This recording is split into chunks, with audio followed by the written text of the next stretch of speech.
Bismillah walhamdulillah wassalatu wassalamu ala rasulillah.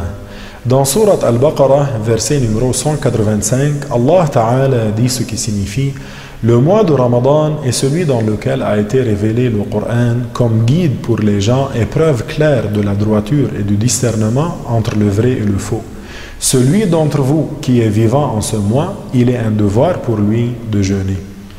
Le jeûne est une adoration importante que Allah a rendue obligatoire pour les musulmans afin qu'ils l'accomplissent pendant le mois de Ramadan de chaque année. C'est une adoration qui comporte une grande récompense de la part de Allah subhanahu wa ta'ala.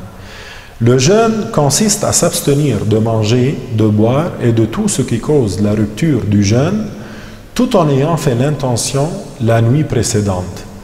Et ce jeûne s'effectue depuis l'apparition de l'aube jusqu'au coucher du soleil.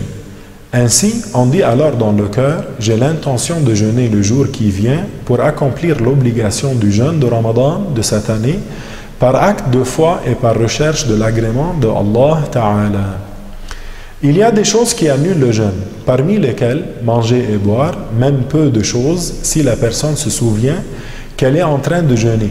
Quant à celui qui a mangé ou bu par oubli, il n'a pas rompu son jeûne, même s'il était en train de faire un autre jeûne que celui de Ramadan, conformément à la parole du prophète sallallahu alayhi wa sallam, ce qui signifie: celui qui a oublié qu'il jeûnait, qui a donc mangé ou bu, qu'il poursuive son jeûne, c'est Allah qui l'a nourri et lui a donné à boire.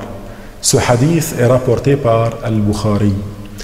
Notez bien que si le jeûneur se fait vomir délibérément en utilisant son doigt par exemple, son jeûne est rompu.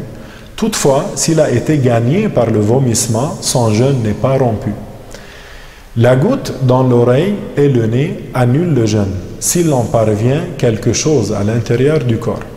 Quant à la goutte dans l'œil, elle n'annule pas le jeûne. Il y a des cas où il est permis de ne pas jeûner, parmi lesquels le malade qui a peur que son état de santé s'aggrave à la suite du jeûne, le voyageur qui effectue un long voyage, comme par exemple celui qui voyage de Paris à Lyon. Aussi, il n'est pas permis de jeûner pour la femme pendant la période de menstrue et de l'écoulement du sang des lochis, et elle doit le rattrapage après la fin du mois de Ramadan. Je finis en demandant à Allah Ta'ala de nous accorder sa miséricorde et à la prochaine.